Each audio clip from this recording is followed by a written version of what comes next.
Hey guys, welcome to my YouTube channel.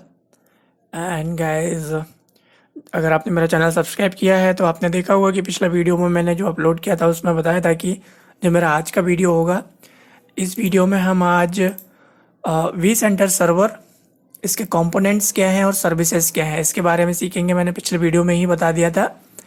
और specifically आप यहाँ पे देखिए, ध्यान दीजिए, जो पिछला वीडियो था उसमें हमने बात करी थी कंपोनेंट और जो सर्विसेज थी वो देखी थी वी स्पेयर की। ठीक है, VMware वी स्पेयर। यहाँ पे हम बात कर रहे हैं वी सेंटर। अगर आपने उस वीडियो को ध्यान से देखा होगा तो उसमें मैंने एक बताया था कि एक कंपोनेंट वी सेंटर होता है। ठीक है, वी सेंटर सर्वर होता है और ESXi होस्ट होता है और भी बहुत सारी चीज़ें।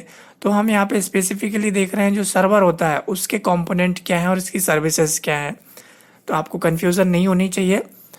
तो कंपोनेंट है उसको हम हिंदी में अवयव बोलते हैं और सर्विसेज मतलब जो सर्विसेज उसमें अवेलेबल है। तो गाइस, इसमें चलिए सीखते हैं कुछ नई चीज़ आज। तो हम बात कर रहे हैं, देखिए हमारा टॉपिक है 7.0। ठीक है, 7.0 जो वर्जन है VMware का उसके बारे में। 7.0 6.7 से काफ़ी बहुत सारी चीज़ें मिलती जुलती है, लेकिन कई चीज़ें हट भी गई हैं उससे, बहुत सारी निकाल दिए हैं। ठीक है, तो उसको आप यहाँ पे ध्यान से देखिएगा, नोट कीजिएगा, क्योंकि ये बहुत ही इम्पोर्टेंट है। तो सबसे पहले आपने अगर चैनल सब्सक्राइब किया और अगर आप वीडियो देख रहे हैं तो आपको पहले ही पता चल गया होगा कि गाइस हम जो वी सेंटर सर्वर है उसका काम क्या है, किस लिए इस्तेमाल करते हैं। तो वी सेंटर सर्वर जो है, फिर से वही चीज़ें दोहरा रहा हूँ मैं, रिकैप, वो सेंट्रलाइज प्लेटफॉर्म है। किसके लिए? वर्चुअलाइजेशन इन्वायरमेंट का मैनेजमेंट के लिए, ऑपरेशन के लिए, रिसोर्स प्रोविजनिंग के लिए, और उसकी परफॉर्मेंस वगैरह को हम इवैल्यूएट कर लेते हैं, मॉनिटरिंग कर लेते हैं, जिसमें वर्चुअल मशीन भी जाती है और होस्ट भी जाते हैं। तो ये काम है वी सेंटर सर्वर का, सेंट्रलाइज मॉनिटरिंग एंड कंट्रोल। इसमें कोई डाउट नहीं होना चाहिए। अब देखिए, यहाँ पे एक चीज़ ये नई है, ये वाली, इस पे आपको फोकस करना है। अगर आपने मेरे 6.7 के वीडियोस देखे होंगे तो उसमें क्या है, अभी इस चीज़ को समझिए। देखिए, when you deploy the vCenter server appliance, vCenter server, the vCenter server components and the authentication services are deployed on the same computer or same system। ये चीज़ यहाँ पे थोड़ी इंपॉर्टेंट है। हम बात कर रहे हैं यहाँ पे vCenter सर्वर अप्लायंस की। ठीक है, जब हम अगर इसको इंस्टॉल करते हैं इतनी सारी चीज़ें हमको एक ही कंप्यूटर पे जाएंगी, एक ही सिस्टम पे इंस्टॉल करना पड़ेगा। अब दूसरी चीज़ देखिए, जो पहला जो हमारे पास 6.7 वर्जन था उसमें क्या था, उसमें दो सिचुएशन थी। सबसे पहले ये देखिए, वही चीज़ लिखी है यहाँ पे सेम, आप इसको पढ़ भी सकते हैं। मैं बात कर रहा हूँ इंस्टॉलेशन की। So there are two situation for installation of 6.7। ठीक है, 6.7 की बात कर रहा हूँ मैं, जो प्रीवियस वर्जन है। पहला, when you install vCenter server with an embedded platform service controller. ठीक है, दूसरा क्या था, यहाँ पे था when you install vCenter server with an external platform services controller. तो यहाँ पे दो कंडीशन थी ये वाली। तो अब वी सेंटर सर्वर 7.0 जो लेटेस्ट है उसमें ये सारी चीज़ें नहीं है, ये दो कंडीशन नहीं है। ठीक है, इस चीज़ का आप यहाँ पे ध्यान रखिए कि हमको इस कंडीशन में कि हमको दो सर्वर इस्तेमाल करने पड़ते थे। तो हम देखते हैं वो क्या था बेसिकली, इसका मतलब क्या है, यहाँ पे बताता हूँ मैं पुराना वाला। तो जो था गाइस वो था, तो when you install vCenter server with an embedded platform service controller और deploy the vCenter server appliance with an embedded platform service controller, मतलब पहला वाला। ठीक है, इतनी सारी चीज़ें लिखी है। अगर मैं उसको सेलेक्ट करके इंस्टॉल करता हूँ तो यहाँ पे क्या होगा, vCenter server, the vCenter server components and other services included in the platform service controller are deployed on the same system।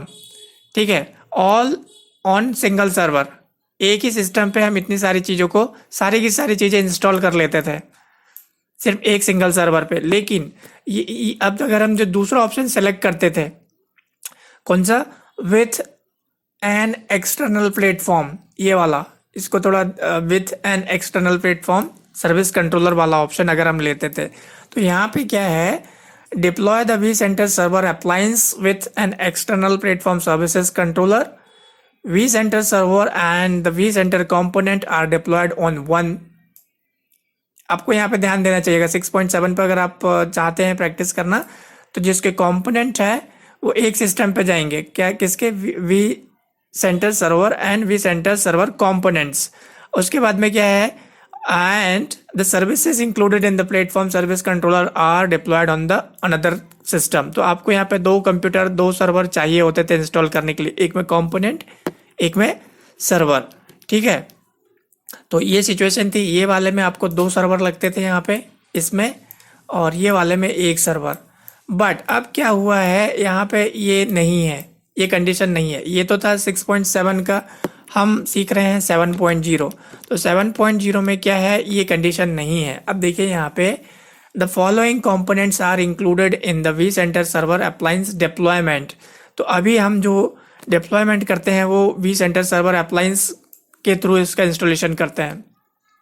तो इसमें क्या है देखिए, the authentication service contains vCenter single sign on, licence service, lookup service and VMware certificate authority. इसके बाद में the vCenter server group of services contain VMware vCenter server, vSphere client and vSphere auto deploy, vSphere ESXi dump collector। The vCenter server appliance also contain the VMware vSphere life cycle manager। ये नया feature आ गया है इसमें, ठीक है। जो update करने के लिए हमारे पास एक फीचर था ओल्ड वर्जन में, उसको निकाल के ये डाल दिए हैं, life cycle manager extension service and the VMware vCenter life cycle manager. तो मेरा अगले वीडियो में आपको ये सारी चीज़ें क्लियर हो जाएंगी, इनके बारे में आपको मैं डिटेल में बताऊंगा एक एक करके। तो जो नेक्स्ट आने वाले वीडियो रहेंगे उनमें तो आपको ये सारी इन सब चीज़ों के बारे में डिटेल में पता चल जाएगा।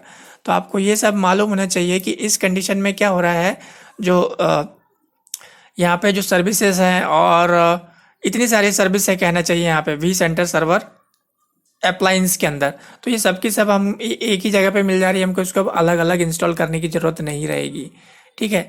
अब देखिए what happened to the platform service controller, जो यहाँ पे मैं बता रहा था, यहाँ पे प्लेटफॉर्म सर्विस कंट्रोलर वाला कॉन्सेप्ट। तो उसको हुआ क्या है एक्चुअली इस वर्जन में, उसके साथ क्या किया गया है, तो उसके बारे में थोड़ा सा देख लेते हैं। तो गैस यहाँ पे हम देखें, अगर beginning in vSphere 7.0 deploying a new vCenter server और upgrading to vCenter server 7.0 requires the use of the vCenter server appliance. तो हमको vCenter सर्वर अप्लायंस की जरूरत पड़ेगी। It is a preconfigured virtual machine basically, okay, a preconfigured virtual machine optimised for running vCenter server. तो देखिए अगर मैंने यहाँ पे इसको डाउनलोड भी कर लिया है, तो यहाँ पे देखिए, तो मैंने ये vCenter सर्वर अप्लायंस की इमेज डाउनलोड करी, इसको ही इंस्टॉल करेंगे हम 7.0, ठीक है। और इसके बाद में देखिए the new vCenter server contains all platform services controller service preventing the functionality preserving the functionality and workflow including authentication, certificate management, tax and licensing. It is no longer necessary for nor possible to deploy and use external platform service controller। तो इसको एक तरीके से क्या है, वो concept ही हटा दिया है, सिर्फ एक ही सर्वर में सारी की सारी चीज़ों को मिक्स कर दिया है, मर्ज कर दिया है, ठीक है। और आसान हो गया है कहना चाहिए, बड़ी सिंपल लैंग्वेज में। अब इसके बाद में देखिए और क्या हो गया है, all platform services controller services are consolidated into vCenter server and deployment and administrations are simplified, very easy, बहुत ही आसान कर दिया है। As these services are now part of vCenter server, they are no longer described as part of platform service controller. And अभी ये इसमें इकट्ठा हो गया है, तो उनको हम अभी प्लेटफॉर्म सर्विस कंट्रोलर का हम किस्सा ही नहीं रहा एक तरीके से। उसके बाद में इन vCenter 7.0 the vSphere authentication publication replaces the platform service controller administration publication. तो इसमें ये भी निकाल दिए हैं, अगर हम बात करें इसमें vSphere ऑथेंटिकेशन पब्लिकेशन ये था, तो उसको क्या है, replaces the platform service controller administration publication, ये भी चेंज आ गया है। The new publication contains complete information about authentication and certificate management.